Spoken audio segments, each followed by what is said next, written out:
Leader ಆದಂತ ನಮ್ಮ ಕೊತ್ತೂರು ಮಂಜುನಾಥ್ ಅವರ ಹುಟ್ಟುಹಬ್ಬ. ಈ ಹುಟ್ಟುಹಬ್ಬನ್ನ ಫ್ಲೆಕ್ಸ್ಗಳು ಹಾಕಿ ಪಟಾಕಿಗಳನ್ಸಿ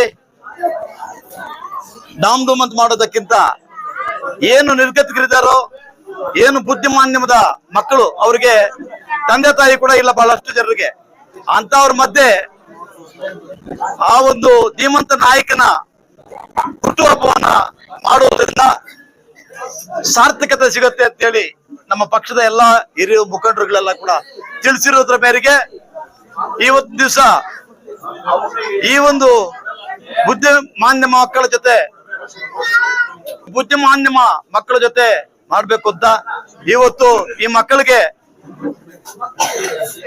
ಹೊಸ ಬಟ್ಟೆಗಳನ್ನ ಇವತ್ತು ನಮ್ಮ ಆಧಾರ ಕಡೆಯಿಂದ ವ್ಯವಸ್ಥೆ ಮಾಡಿದ್ದಾರೆ. ಬಟ್ಟೆಗಳು, ಊಟದ ವ್ಯವಸ್ಥೆ ಮತ್ತು ಹಣ್ಣು ಹಂಪಲುಗಳನ್ನು, ಬ್ರೆಡ್ ಇವೆಲ್ಲ ಕೂಡ ಈ ಮಕ್ಕಳಿಗೆ ಕೊಡುವುದಕ್ಕೆ ಇದು ಮಾಡಿದ್ದೀವಿ. ಈ ಒಂದು ಕಾರ್ಯಕ್ರಮಕ್ಕೆ ನಮ್ಮ ತಾಲೂಕಿನ ಎಲ್ಲ ಕಾಂಗ್ರೆಸ್ ಮುಖಂಡರು ಬಂದು ನಾವು ಇಲ್ಲಿ ಆಚರಣೆ ಮಾಡ್ಬೇಕು ಅಂತಂದಾಗ ಎಲ್ಲರೂ ಕೂಡ ಭಾಗವಹಿಸಿ ಈ ಕಾರ್ಯಕ್ರಮನ ಸಂಪೂರ್ಣವಾಗಿ ಯಶಸ್ವಿಗೊಳಿಸಿದ್ದೀರಾ. ಅದಕ್ಕೆ ನಮ್ಮ ಕಾಂಗ್ರೆಸ್ ಪಕ್ಷದ ನಾನು ಹೆಸರಿಟ್ಟು ಒಬ್ಬೊಬ್ರು ಹೆಸರು ಹೇಳಕ್ಕಾಗಲ್ಲ, ಯಾಕಂದ್ರೆ ಇಲ್ಲಿ ಬಂದಿರತಕ್ಕಂಥ ಎಲ್ಲ ಇವರು ಇಂಪಾರ್ಟೆಂಟ್ ನಾಯಕರು ಇರೋದ್ರಿಂದ ಎಲ್ರಿಗೂ ಕೂಡ ಕಾಂಗ್ರೆಸ್ ಪಕ್ಷದ ವತಿಯಿಂದ ಮತ್ತು ಕೊತ್ತೂರು ಮಂಜುನಾಥ್ ಹಬ್ಬನ ಬಳಗದಿಂದ ಹೊತ್ತು ವೈಯಕ್ತಿಕವಾಗಿ ಕೂಡ ನಿಮ್ಮೆಲ್ಲರಿಗೂ ಕೂಡ ನಾನು ಧನ್ಯವಾದಗಳನ್ನ ಅರ್ಪಿಸ್ತಾ ಇದ್ದೀನಿ. ಇವತ್ತು ಕೊತ್ತೂರು ಮಂಜುನಾಥ್ ಅವರು ಕೋಲಾರಲ್ಲಿ MLA ಆಗಿದ್ದಾರೆ ಅಂತಂದ್ರೆ ಅದಕ್ಕೆ ಅಲ್ಲಿ ಕೊತ್ತೂರು ಮಂಜುನಾಥ್ ಅವರು ಕೋಲಾರಲ್ಲಿ MLA ಆಗಿ ಮನೆ ಕಟ್ಟಿದ್ದಾರೆ ಅಂತಂದ್ರೆ ಅದಕ್ಕೆ ಭದ್ರವಾದ ಬುನಾದಿ ಹಾಕಿರೋದು ಮುಳಬಾಲ್ ತಾಲೂಕಿನ ಜನತೆ ಯಾವ ರೀತಿ ಇದ್ದ ಅಂತಂದ್ರೆ ಪ್ರತಿ ಗ್ರಾಮದ ಪ್ರತಿ ಮನೆಯಲ್ಲೂ ಕೂಡ ಮನೆ ಮಗನಾಗಿದ್ದ. ಯಾವ ಮನೆಯಲ್ಲಿ ಹೋದ್ರು ಹೆಸರಿಟ್ಟು ಹೋಗುವಂತ ಒಂದು ಶಕ್ತಿ ಈ ತಾಲೂಕಲ್ಲ ಕೊತ್ತೂರು ಮಂಜುನಾಥ್ ಅವ್ರಿಗೆ ಒಬ್ರಿಗೆ ಮಾತ್ರ ಇದೆ ಅಂತ ಹೇಳಕ್ಕೆ ಇಷ್ಟಪಡ್ತೀನಿ. ಅಂತ ಒಂದು ಕೊತ್ತೂರು ಮಂಜುನಾಥ್ ಅವರು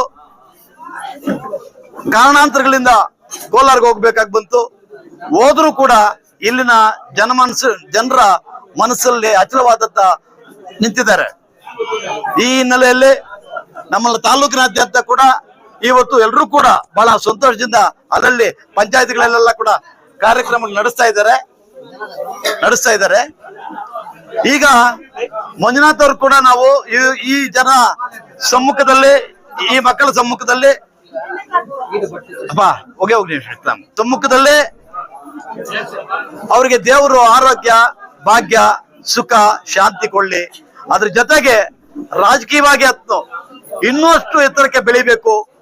ಈಗ ಏನು ಮುಳಬಾಲ್ ಅಲ್ಲದೆ ಇದ್ರು ಕೋಲಾರಲ್ಲಿ ಹೋದ್ರು ಕೂಡ MLA ಆಗ್ತಾನೆ, ಅದೇ ಬಿಟ್ಟು ಇನ್ನೊಂದು ತಾಲೂಕು ಹೋದ್ರು ಕೂಡ ಗೆಲ್ಲುವಂತ ಒಂದು ಶಕ್ತಿ ಬರ್ಲಿ.